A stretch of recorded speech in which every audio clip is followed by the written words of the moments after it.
Good morning, good afternoon, good evening.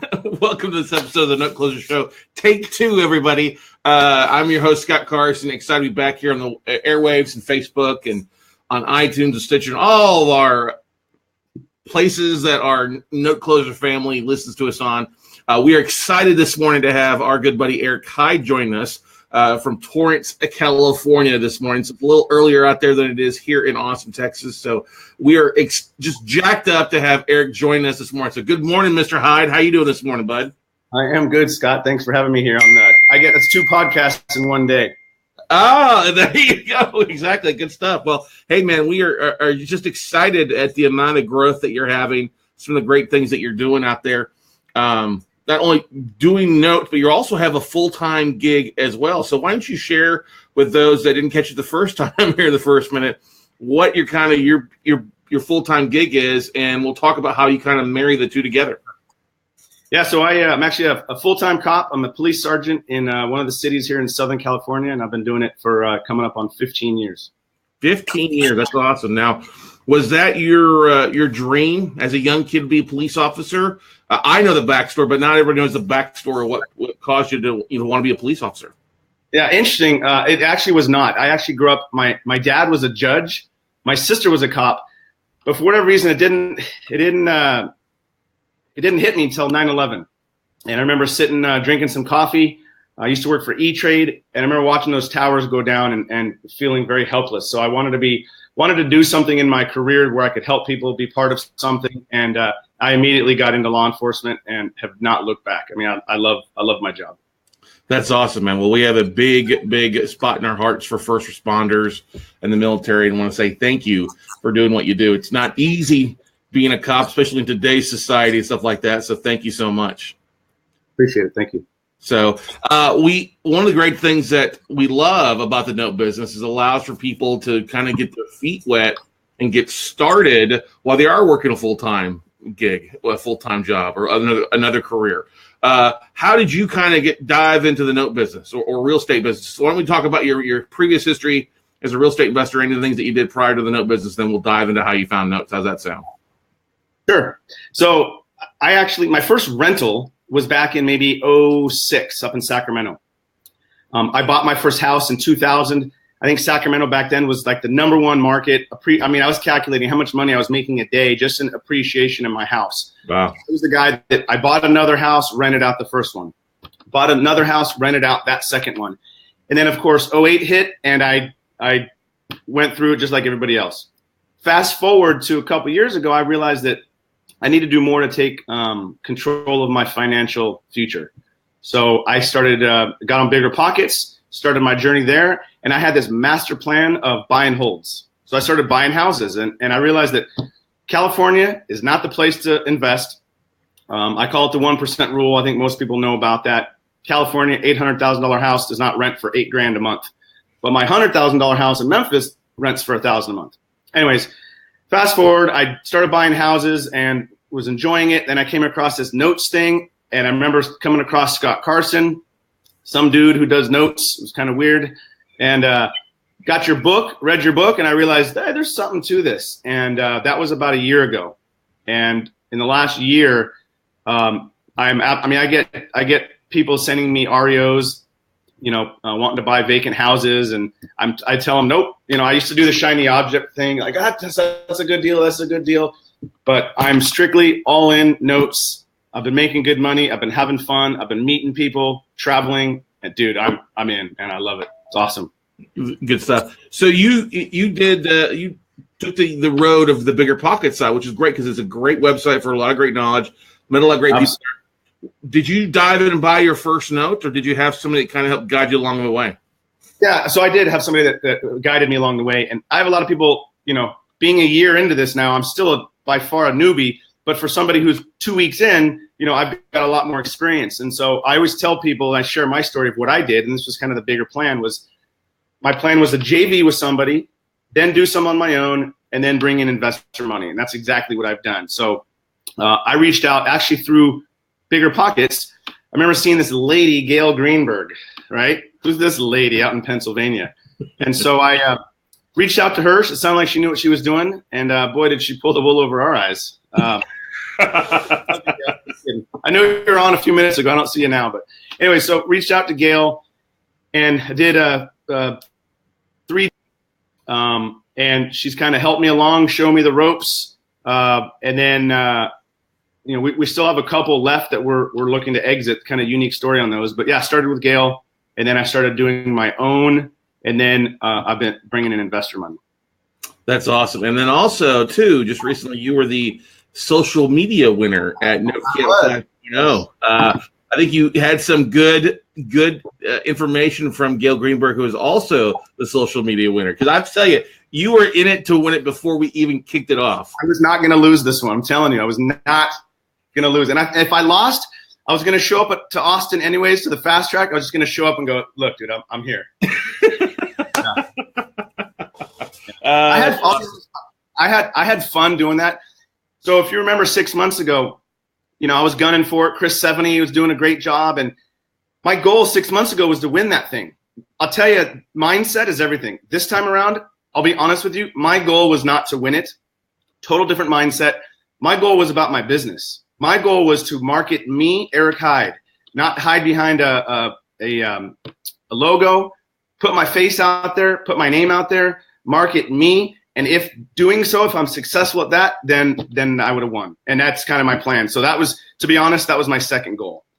No, that totally makes sense, man. That's part of the reason that we push that, is to get people marketing for the first time for themselves. A lot of people will do crazy things for a T-shirt or a book, or I think you got a webcam or a microphone there that you won. I got this thing right here. It's actually come in handy for videos. That you won 6 months ago. On the daily thing. But that's the thing, is we try to get people to realize it's not that difficult to start marketing. It's not that hard to promote yourselves. We just like to try to prime the proverbial pump to help people get done. And it's amazing. Is it a win-win for us? Yes, it's a win for us because we get roughly about 1,500 different social media posts towards an oat camp in a weekend. But we see a lot of people raising capital from their posts. We see people like yourself who are starting to make a name, and their tribe around them that they maybe don't even know yet, start reaching out to people and making things happen. And hey, I've got some money to invest with you.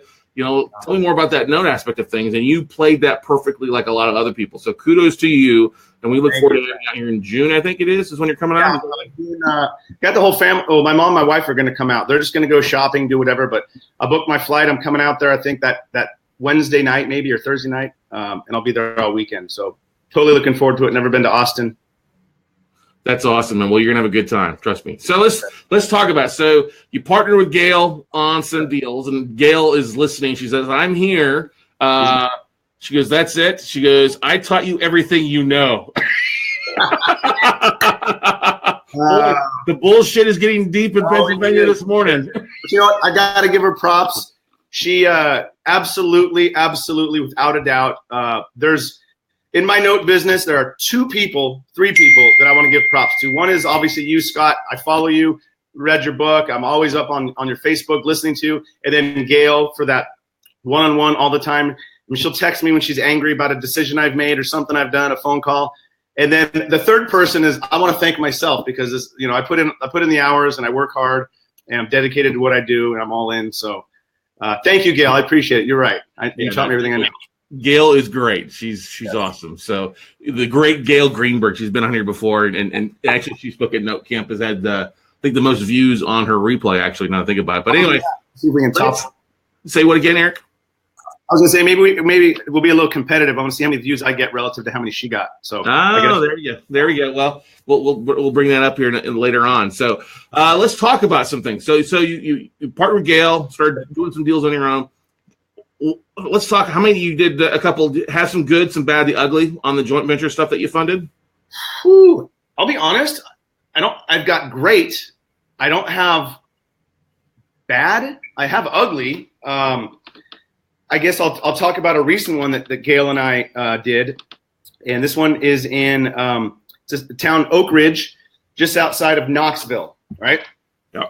And I think we got a phantom payment. We bought this thing maybe in October, November.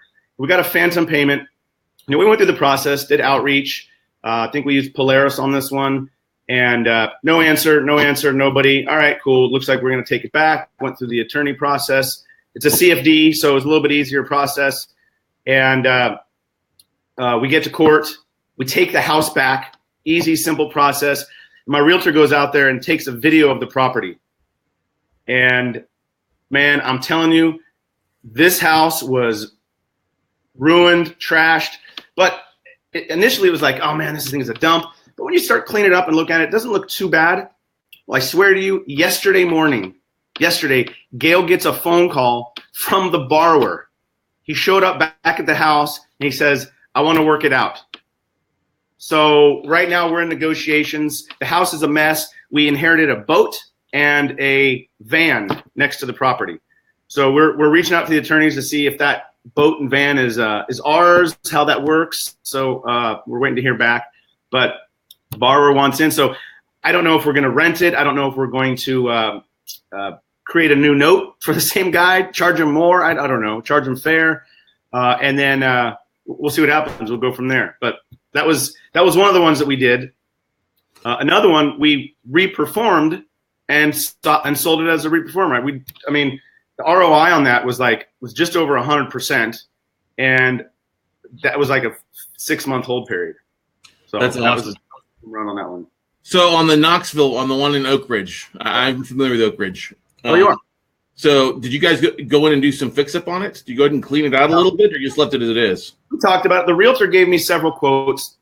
She gave me a quote to fix it up and what it would do to the value of it. And we contemplated it, and there might have been a little bit more money involved, but the risk just jumped up, right? So putting in 10 grand to get an extra 15 grand, I would rather, I'm all about the velocity of money. We bought it for 15. We're maybe, 2 grand into expenses. We can sell this thing for 35, maybe 40. That's a win-win. Have an investor come in and buy it. This whole borrower coming back, wanting the house, kind of threw a wrench and everything. So we're in the middle of working that out. But this one's a great deal. Worked out great. So we're probably not going to fix it up. We'll probably either sell it to the investor, put a note on it, and sell it back to this guy. I'm not sure. How much are you into it for? Do you know? Yeah, we bought the note for 15, and I think we are 2,500. We were about to spend $600 for a dumpster and some cleanup, but we're halting it until this guy until we figure it out. But we're 17.5 into this thing right now. Well, I will tell you this. Gayle just put a note on here that he showed up. He sent you guys $1,375 yesterday. Yeah, I'm excited about that. That's good stuff.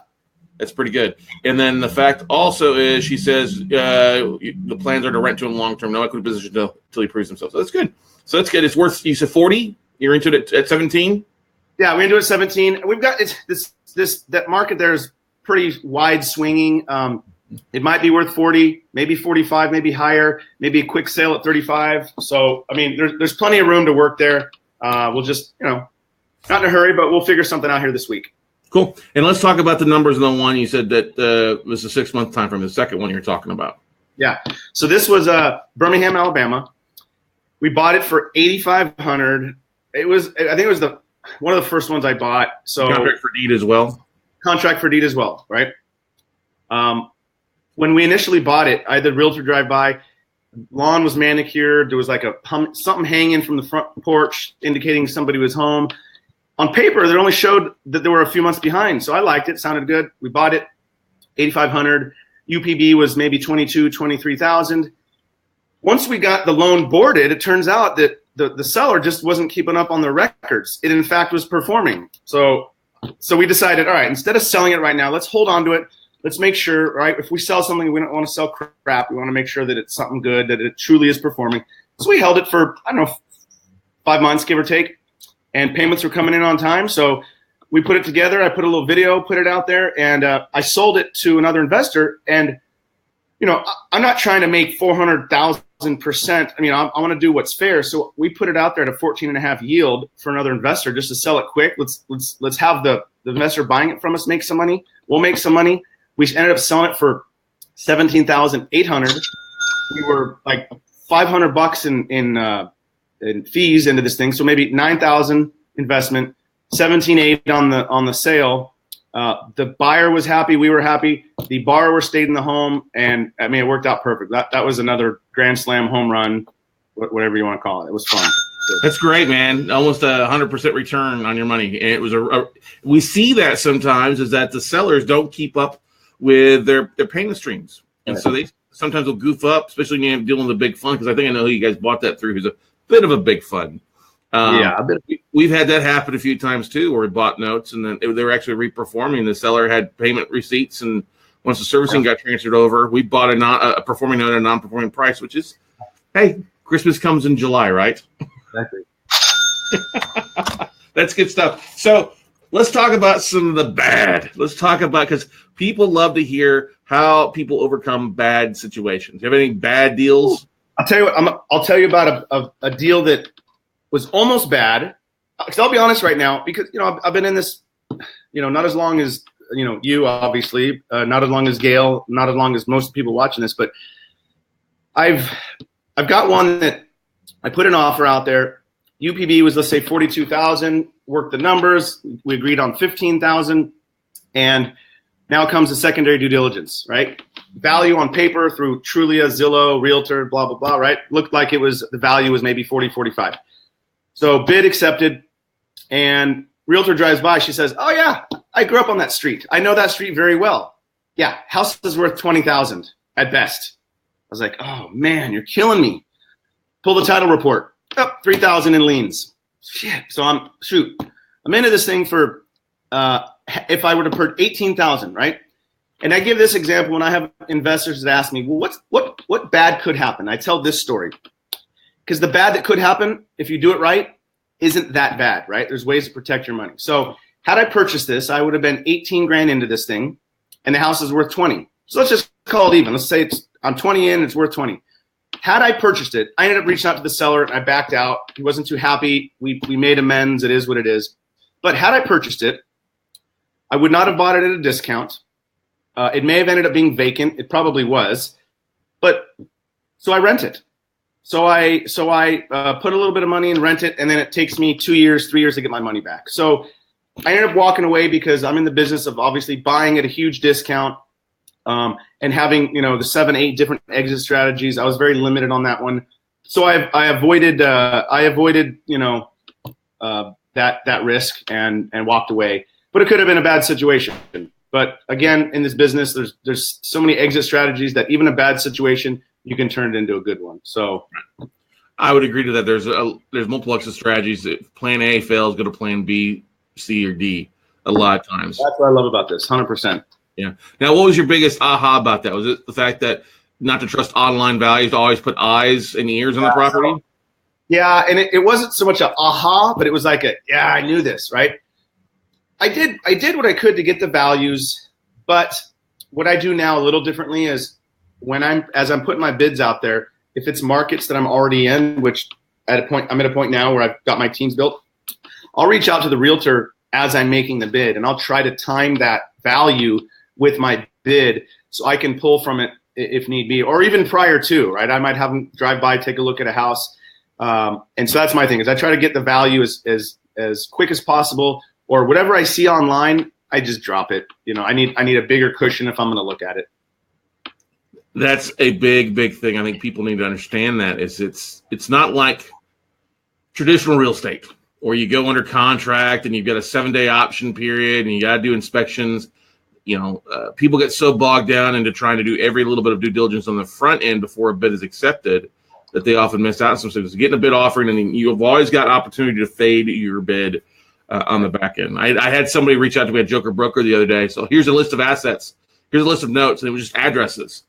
And so because you got to have your bids in, and there's no fading your bids. And I sent an email back to the guy. I'm like, let me guess, you're having a hard time moving these? He goes, yeah, why? I was like, well, you gave no loan information. And there's no information on the collateral, performing, non-performing. You want us to go off of online values and make an offer that's a hard, fast number. Doesn't work that way, bud. So it's funny you say that. I mean, I get, now that I've been doing this just a little bit, I get these Joker Broker, they reach out to me, and a year ago, 6 months ago, I'd have been excited. What do you got? And now I can tell immediately. I don't even give them the time of day. Or I might ask some questions to do my due diligence on them. I'll just walk away, and it's great. I'm in a position now where I can walk away. I don't need them. I think they need me more than I need them. That's a great position to be in.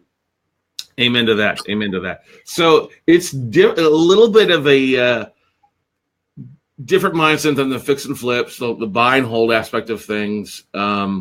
What would you say to somebody who's kind of branding into the industry? What advice would you give them now that you're about a year in? Is that right, Eric? Yeah. So I started my note research about a year ago, right? Getting on the bigger pockets on the note thing. So I'll tell you. So I thought you might ask this morning. I don't have some canned response, but I wrote down a few things that I thought of that truly I think that have helped me, allowed me to be where I am. And so one is routines. You got to get into a routine, right? And your routine might not even be note related. So my routine is I wake up at 4:30 every day. Maybe not 7 days a week, but I get up at 4:30. I start my day job at 7:30. I get a lot done. I come home, hang out with the kids. I do work at night. So you got to get into a routine. You got to be consistent in this business, doing something every day, whether it's an email, whether it's a Facebook post or an Instagram post. It doesn't even have to be the 2 social medias. Just do one Instagram post a day. It reminds people what you do and that you're out there. Beliefs. You got to believe in yourself 100%. If you don't believe in yourself, no one else is going to. If you can't believe in yourself, how do you expect other people to give you their money if you can't believe in yourself, right? Actions. You got to take action, right? I know people that follow you. I see them. They've been following you for a year plus, and they haven't closed a deal because they're waiting for that special moment. I don't know what it is, right? Just take some action. You got to do something, even if it's a small action. Drive. Got to be motivated. You got to drive yourself. For me, how I drive myself is I listen to Tom Bilyeu. I listen to on YouTube. There's just something about his voice and what he says and how it just rings true to me, right? He talks about all these things that I'm talking about, and you have to have that drive, that why you're doing this, right? And get you out of bed every morning. Balance. I only have 2 more, don't worry. Balance, life balance. So I get home and I want to start working, getting more things done, but I got kids, I got a wife, T-ball or Little League baseball. So I set my phone down. We'll go in the front yard. We'll play baseball. We'll go out to dinner on Friday night. I'm there. I have life balance. It gives me a breather. And the last thing is risks. You got to be willing to take risks. You have to. You can do your due diligence. You can get to that line, but you're never gonna know until you make that offer. You got to make that offer. You got to buy that note. You got to take action. And guess what? If it sucks and you lose money, awesome. You probably learned a lot of things in the meantime. So those are the 97 things that I recommend for people that are just getting started. I think it was 93. So you can buy Eric Hyde's motivational product at 99. Today's special offer, we're marking it down to $4.99. But if you buy 2, it's $1.99. Good stuff. So Gayle asked me to ask you about being shot and the dangers of being shot. I don't think she means in the doctor's office, but right.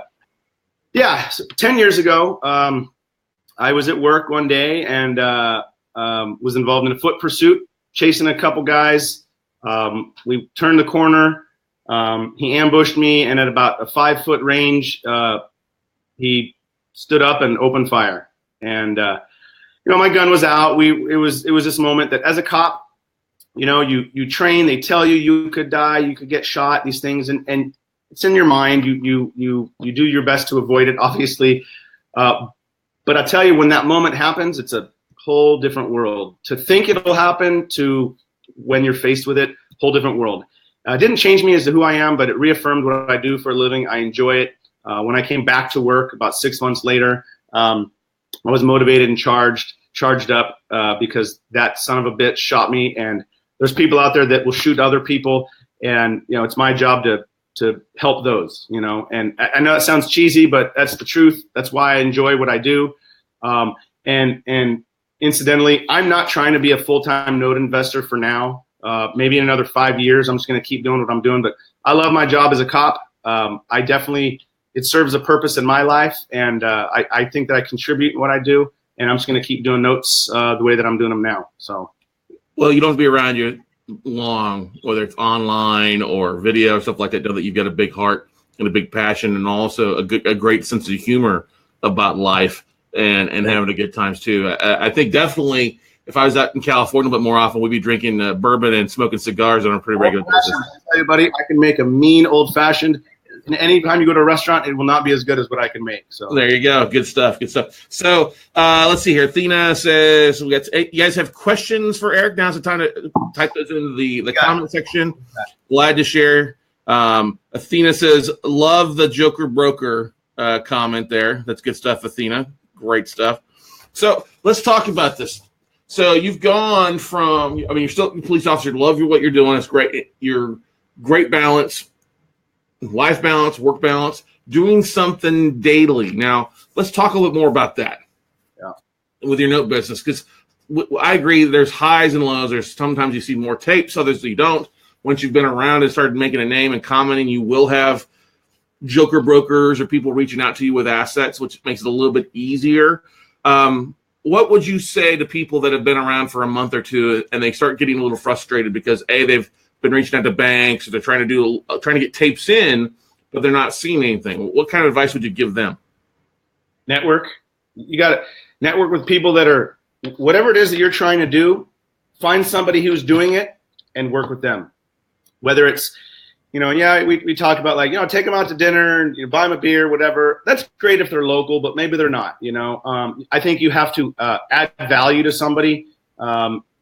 And you just network with somebody who's, like I said, I did that with Gayle, and when you can piggyback with someone else, then you're going to learn, and you can help work through those frustrations. Because if you talk to other note investors, I guarantee they've gone through the same thing that this person's going through. Yeah, when I had the same problem, this is what I did, and this is how it worked out. It's normal, dude. You're going to go through it. And then I think when people realize that it's normal, that they'll feel better about it, But network is huge. I think you got to reach out to people. You just recently went to the Paper Source Convention. You also went to the Note Expo, and you were, what's the word I'm trying to say here? You were the designated, hey, let's have a happy hour here. Meet me here. That was one of the great things I think that you did about, hey, I'm going to be here at this specific time, at this specific event. Let's meet up, have an old-fashioned that's not as good as mine, and go from there, right? So what would you say about putting yourself out there? Whew. All right, so I'm a type A personality. If you can't tell, so I see everyone's like, hey, let's meet up, but nobody really took the bull by the horns. I think sometimes people are afraid to, so it's like, all right, hey, let's meet at this place at this time, let's network. Doesn't mean that you have to come and talk to me, but let's just get a group of people. We all share notes in common, but more specifically, we're all part of the We Close Notes crew, right? So we've met each other online, and now in person to be able to do that. And so when it comes time for other people to put themselves out there, here's what I say: just do it. You have to. And I think you'll find. So 6-9 months ago, right? I put out my first video. I think we talked about it. I got written up for that video because I was an idiot. I was in uniform and did a video. Hey, Eric Hyde, everybody. I'm a cop, but don't worry about that. I do notes, right?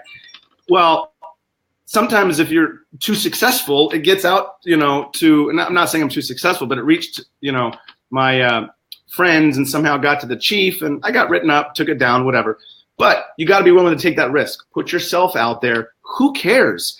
What if you do a video and you trip and fall? What if it's a live video and you trip and fall? Who cares? You get up, you laugh, right? They'll probably watch you next time because you tripped and fell. So for people that are, and I noticed with Note Camp 5 that some people started to do some videos, and that was great. I guarantee the next video they do will be better than the previous one. The next one will be better. And now people will see the face. People want to do business with the person, not the logo or the name. They want to see your face. They want to hear you. They want to know your personality. Because maybe not everybody wants to do business with a wild and crazy guy from Torrance. Maybe they want to do business from a conservative woman in Ohio. I don't know, And so you have to put yourself out there. You've got to take that risk and just do it. That's what I say.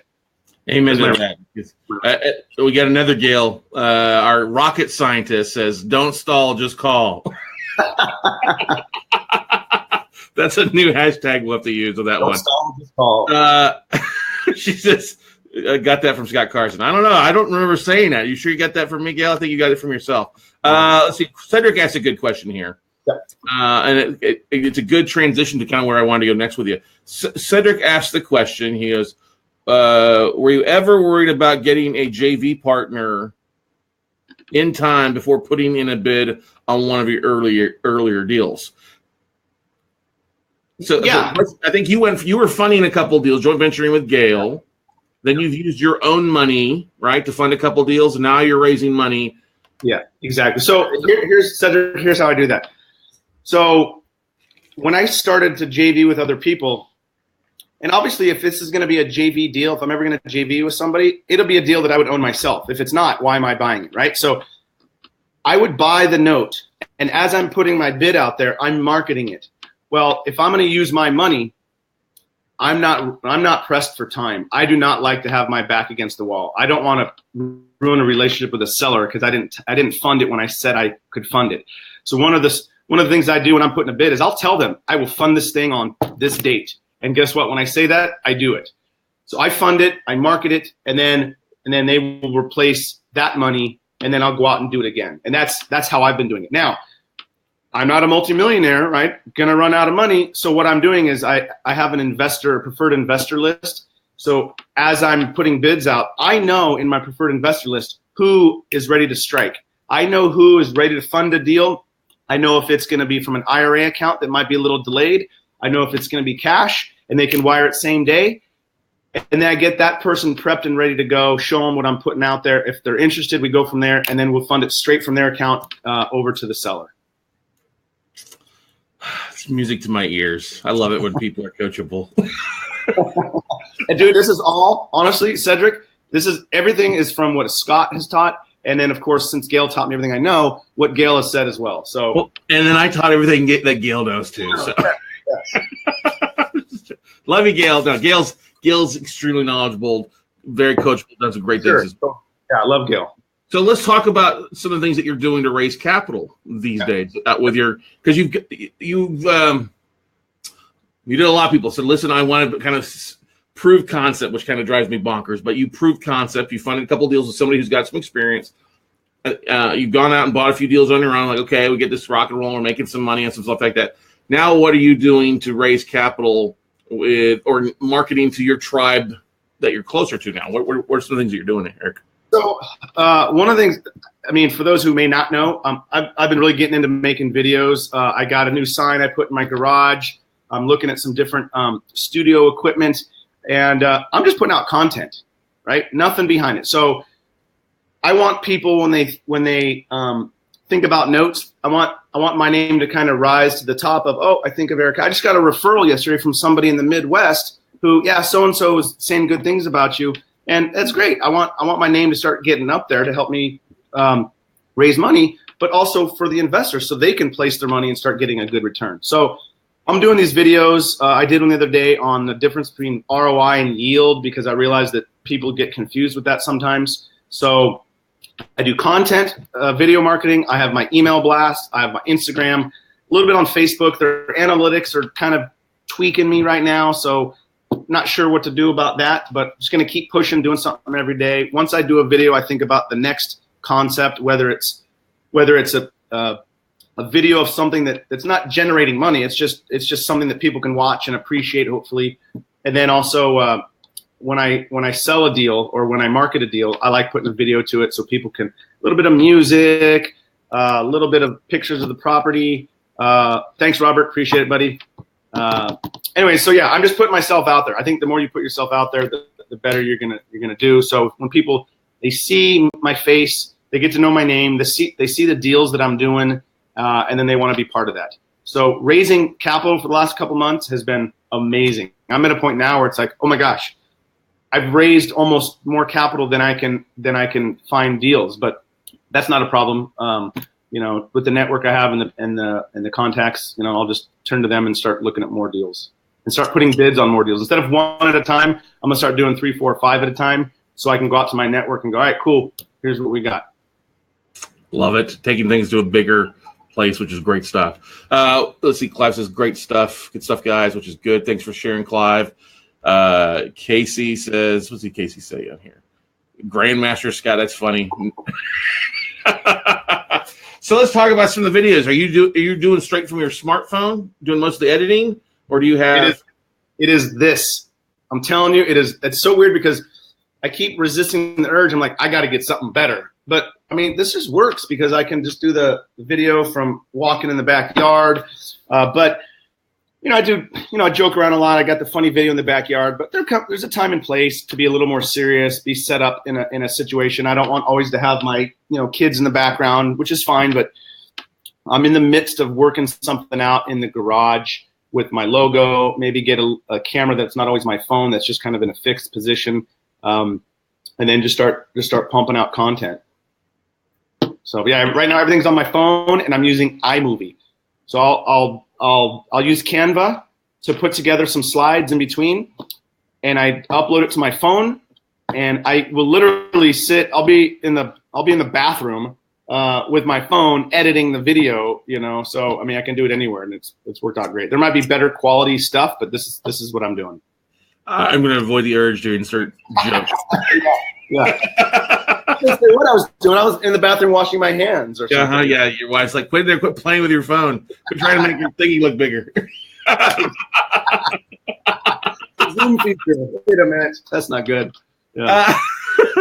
Well, let's take it back. You got 2 kids, right? Yep. Loving spouse. What's your wife do? Nothing. I'm just kidding. She's not watching this. No, she actually left her job in November, and she takes care of the kids, the house, the food. I literally come home from work, everything's taken care of. She does an amazing job. I thought about starting to teach the business to her, having her help out, but here's the problem. I don't want my wife work because what if hey babe, I need this thing done by Friday. Right? What if it's not done by Friday? Does she get written up? Does she? I don't know. I just find that. So she stays at home. She handles the house. It is a full-time job, and so she's totally on board with the notes. She just doesn't. I've been giving her receipts and stuff. She's been doing a little bit of bookkeeping, but that's it. She's got a full-time job at home. So and it's the best decision ever. That's good. So, she's supportive.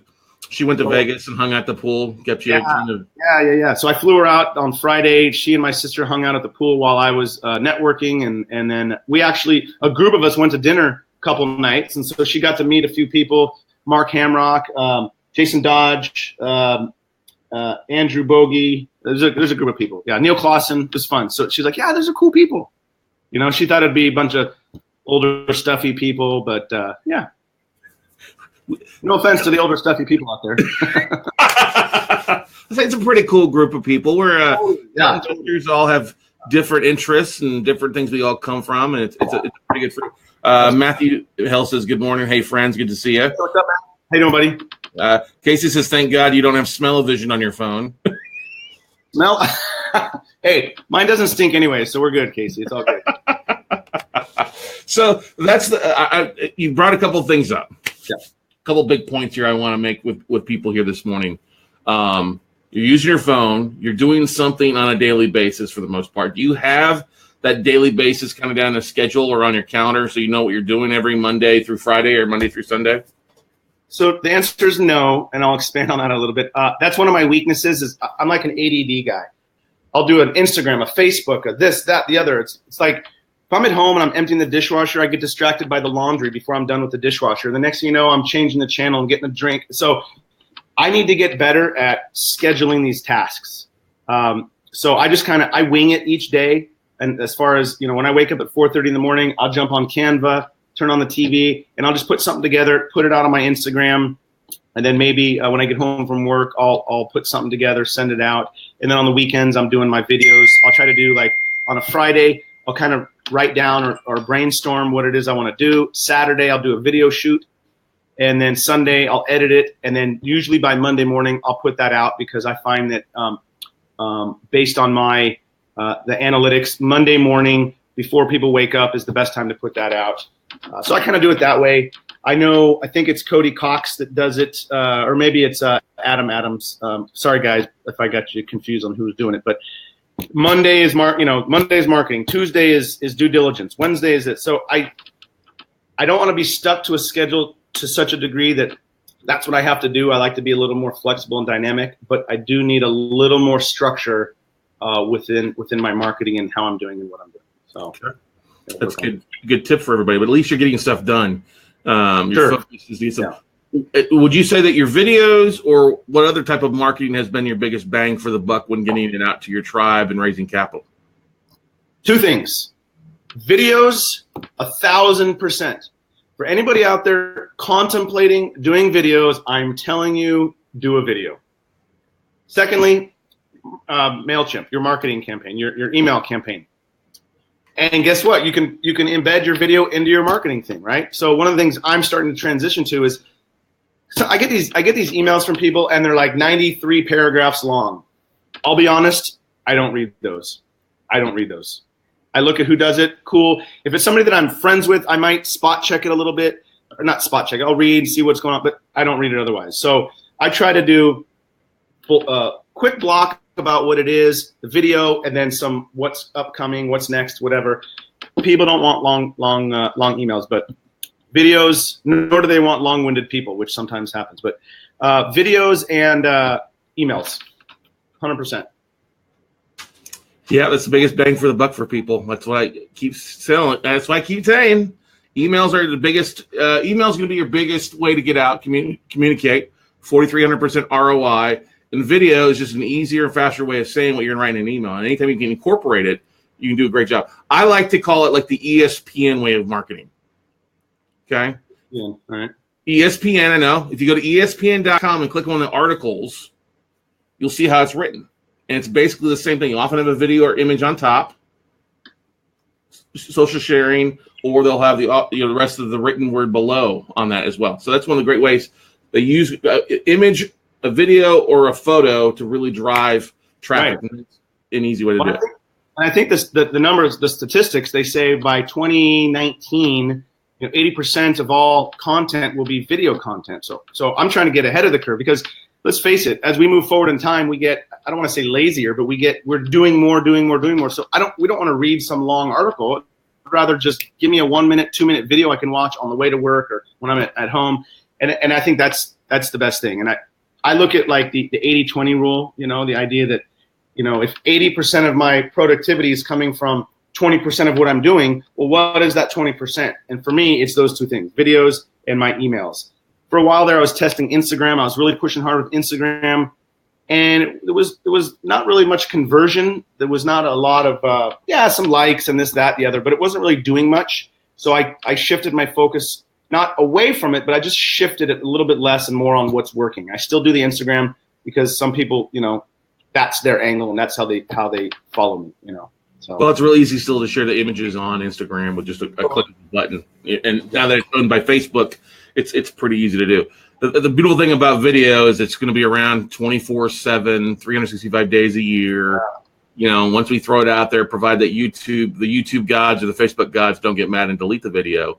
Who knows, right? Yeah, I know.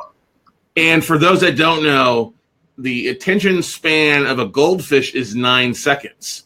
They say we, as adults, have an 8-second attention span. So you have less of an attention span than a goldfish, which explains why you go from cleaning the dishes to checking the laundry to do what you do, Eric. I was going to say I'm like 4 seconds. I don't know. This 8 thing, it seems a little bit much, but yeah, I'll go with it. Well, let's just – now you have an excuse to tell your wife, sorry, honey, goldfish syndrome. Yeah, exactly. Yeah. What other questions do you guys have for Eric? Now, how many deals have you done in total from those that you joint ventured on, you funded yourself, and then joint ventured with other people money's on?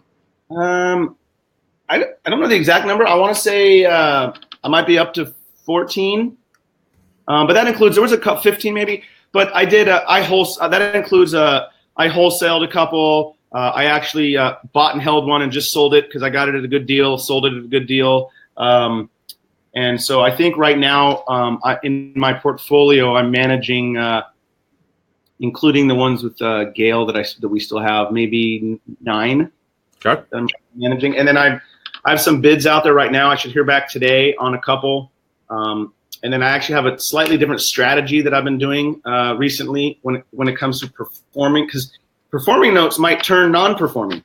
So I still look at performing lists and I look at their pay history. And if they're 3 months not performing, I might put an offer out there that is a non-performing price and see what happens. So, I've been trying to do something a little different. Or maybe everybody's doing that. I don't know. That's what I've been doing. No, that's a really great strategy. I like that strategy. That's one of the things that we've done before as well here. I just have to be prepared for The seller says, no, these are performing. This is the price. And I reply, I say, okay, cool. Just let me know. I mean, it's actually not performing. If you look at the pay history, you probably didn't look at the pay history. You just forwarded it, but they haven't paid in 4 months. So just get back to me when you want. Yeah. That's how that works. My price is only going to go down over next month and next month. So that is a great point that you bring up, is in the follow-up of your bids. A lot of people don't follow up with the sellers on their bids 30 days, 60 days, 90 days out. This is one of the things I keep hammering home in the mastermind events. Like if you make bids and they tell you no, don't get upset. Follow back up in 30 days or 60 days if they didn't sell it. And you'll be often surprised they're maybe a little bit more motivated to move it at a price that makes more sense to you. I had a seller. I passed on a deal, and I had the seller reach out to me 2 months later, offering me half. I passed. They dropped it more. They said, well, what are you willing to pay? I ended up picking it up for a small amount and held it. And so I think one of the best positions to be in is willing to walk away. If it doesn't work, it doesn't work. Now it could work. If somebody wants to give me a note for 50 cents, I'll take that dump for 50. So obviously there's a price. It all comes down to price, Right. Let's kind of go back a little bit. You mentioned that you wholesaled a couple assets earlier on, which is great. I think wholesaling is not a bad way as long as the numbers make sense on those. So were you trying when you got the list that you're wholesaling, did it come from a bank, come from a hedge fund, come from another investor? This one came from a hedge fund. Okay. And what did you try to, did they give you pricing? Did you find a buyer for it from your social media, or how did you kind of find it to wholesale? So this is one that, and I wasn't trying to wholesale it. It just the opportunity, right? You got to be willing to look at other opportunities. And so this came, I put a bid out there. Yeah, it was accepted. And in talking to somebody, and they told me, yeah, I got some bids too. We just got to talking. Sure as shit. We came around. It was the same property. I was like, okay, well, what are your numbers? Tell you what if I could save you X amount of dollars? Would you like it? So I looked at, okay, I could keep this for my portfolio, which would have been fine, or this person can make good money, save a few $1,000s. I wholesaled it for lower than I think what I could have done it for. But hey, look, I'm not trying to, screw anybody over. I just did the right thing. So I just wholesaled it to them. They got it for a few thousand less than what they were planning on, and it worked out perfect. Put some bucks in your pocket too? Yeah, right away. Yeah, it was great. The only downside to that I didn't like doing was the timing of trying to get because now this person, there's too many people involved, right? So I've got the seller, I've got me, the wholesaler, I've got the buyer who has an investor who's waiting on investor funds that happen to be IRA money that they're waiting for. So yeah, I was prepared to just fund it myself, have them replace it. But if I'm wholesaling it, I'd rather not have done all that. But it worked out. It was truly a win-win for everybody. That's good. That's the importance of knowing where the money's coming from your buyer. If it's their funds or IRA funds, definitely. Exactly. Casey says he thinks you have donut syndrome. You start at one point, eventually get back around to the same point. I like that, Casey. That's pretty good. Now, I don't see the connection between donuts and me. I don't know where you're going with that, Casey. Just say it, buddy. By the way, bagels are the new donuts, Casey. So bagels, buddy. You're so 80s. You're so 80s. So 80s. Gotta love Greeley, Colorado, getting in the mix this morning. Now, do you think Casey does his little pots and jams? You get up at 4:30 every day for the most part? Most days, yeah. And you do a little bit of marketing, do a little bit of stuff there. You said you have a pretty good open rate. Do you post that stuff where it's like 6:30, 7:30 your time, Pacific time? Yeah. So what I do is I get it ready to go, and then I will generally post it around between 6 and 7 a.m. my time. That way, it hits the people on the West Coast as they're waking up. And although most of my network is Midwest, East Coast people, but 9 o'clock for them. 10 o'clock for them works out fine, whether they get it in the morning or at the lunch break or when the boss isn't looking, whatever. So that seems to work out well. How often are you emailing out to your database? Not as often as I should. That's also the consistency of when I'm doing this has been my one of my weaknesses as well. I've been doing a little bit more. I have two sets of email. I've got my large database of, hey, cool, this is what we're doing. Then I've got my preferred investor list where it's more specific. hey, I got a couple deals coming through. This is what it looks like. And then if there's no takers on that, then I would put it out to the world. But that seems to be working fine. And I'm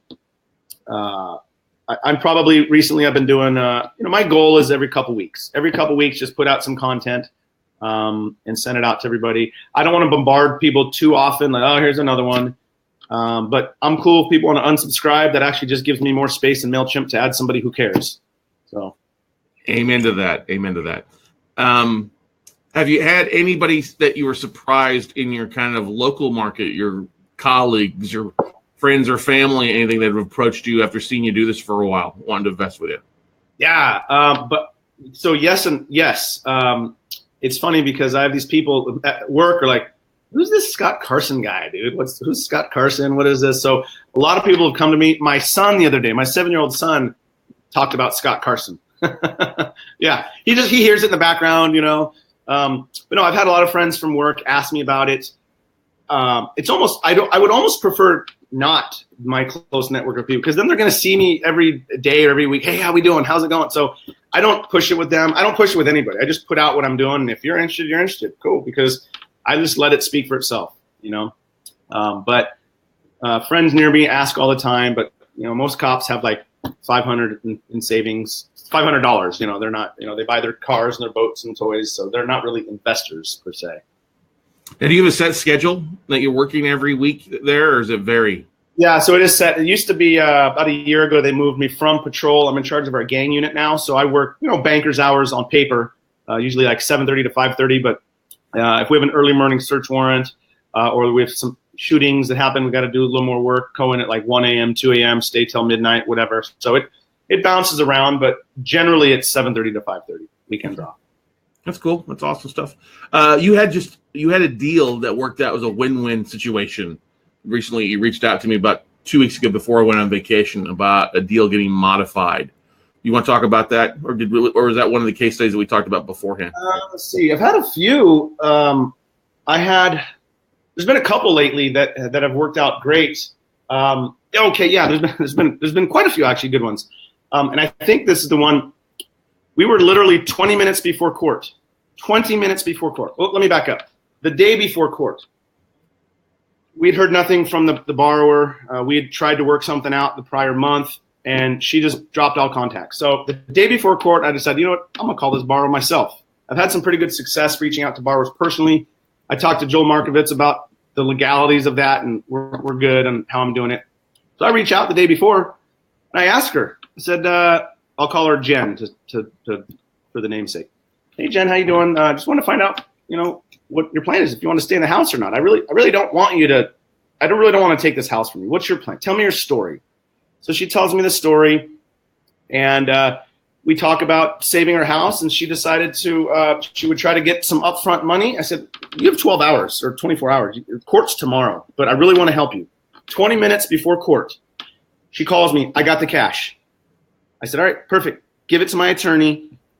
This was in Memphis, Tennessee. She gave it to the attorney. The attorney calls me. I got the money. Perfect. So we asked for a continuance for 3 weeks out because we agreed some now, some in a couple weeks. So we got the other half of the money. And now what we did is we pulled the court date off the calendar. We didn't cancel it. We just took it off the calendar. We can put it back on the calendar at some future date. And so now we've got some upfront money. I think with our upfront money, our return is immediately 10%, give or take. And then she's going to send over pay stubs, and she wants to start making payments. And keep her going. So that was definitely a success on that end. And then if we get her obviously paying, then now we have a performing note, and we look to see what we're going to do on that one. So yeah, I have a few of those where they just start paying. They're only a couple months behind. I reach out to them. It's been working out great. I'm very careful. I'm just very nice. And hey, look, I truly am here to help you, right? It's different if like a Bank of America calls, you got to pay.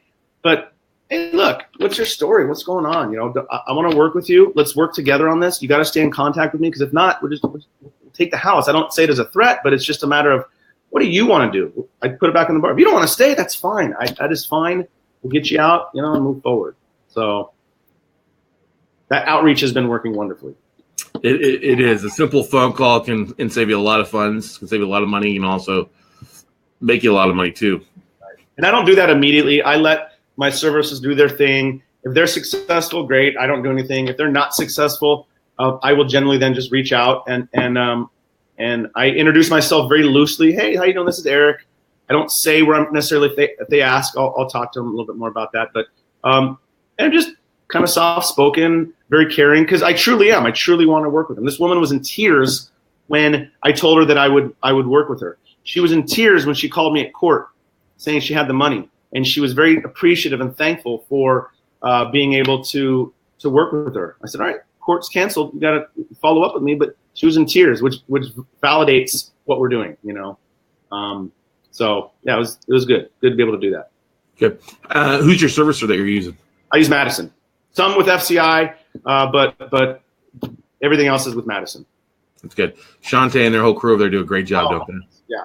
I email Shantae. I don't reply okay when she tells me something happens. I tell her, awesome, Shantae, you're the best. You know, I think, again, it goes back to that relationship. I'll email her every now and again just to check in with her and see if there's anything I'm doing wrong or I can do differently, or am I going to the right people? And I'm totally happy with Madison over there. Good stuff, man. Good stuff. Well, hey, man, I want to say thank you for taking time out of your day to join us here. Got a lot of great comments. I guarantee a lot of people appreciate it, especially if they're listening on iTunes and Citrus, stuff like that. You shared a lot of great nuggets about your business and kind of your game plan for success. And that's the reason you are having success, Eric, is you are doing things. Whether you believe it or not, the donut method is working. The bagel method is working for you. I like that, Casey. I'm going to do something with that. We'll do that. I foresee you being on Canva shortly. Bagel method. I like it. I'm writing it down, Casey. Finding the bagel hole in the middle. Maybe not that. We'll work on something different. Yeah, there you go. Yeah. Good stuff. Well, hey, man, what's your website? You got a website that people can check out? Yeah, it's awnotes.com. Yeah, it's a work in progress, but really, if you guys want to reach out to me, you can email me at eric@awnotes.com. If you want to make fun of me, you can email me there too. But I do have that website. It's just kind of a landing page for people to go to. A couple of videos embedded in there, but don't judge me on the website. I'm working on it. Yeah, it's a case. It's a day at a time, brother. Right, one day at a time. Yep, exactly. Awesome, man. Well, hey, thank you so much for joining us here on the Note Closer Show. Great stuff, Eric. So proud of a lot of the great things that you're doing, and we look forward to bigger things from you in the future, and we look forward to seeing you here in roughly 60 days, roughly. Yep, I'll be there, buddy. Thanks for having me, Scott. Appreciate it. No problem. We'll see you later. Okay. No problem. All right, guys, that's going to wrap it up for this episode of the Note Closer Show. I want to once again say thank Eric for joining us here. You can check him out at awnotes.com or Eric at awnotes.com. Casey says, I should have copyrighted it. Hey, you know what? Maybe you should go out and do something on Canva with that, Casey, or have Shannon do it. Preferably you do it, buddy. Go out and do something on it. It's a great little thing that you and Eric should maybe have the donuts. Who knows? It's donuts versus the bagels. Anyway, guys, go out, get something done, go make something happen, and you'll be like Eric. It doesn't have to be 100 deals in the first year. Eric's doing a great job balancing his life, his career with the note business. And that's what we love to hear and love to see. Or not every case or not every deal is a home run, but they all can have a positive outlook if you're doing the right thing and doing some due diligence and partnering up with the right people initially to help you get over those hurdles. So that's all I've got for you today, guys. Go out, make something happen, and we'll see you all at the top, everybody.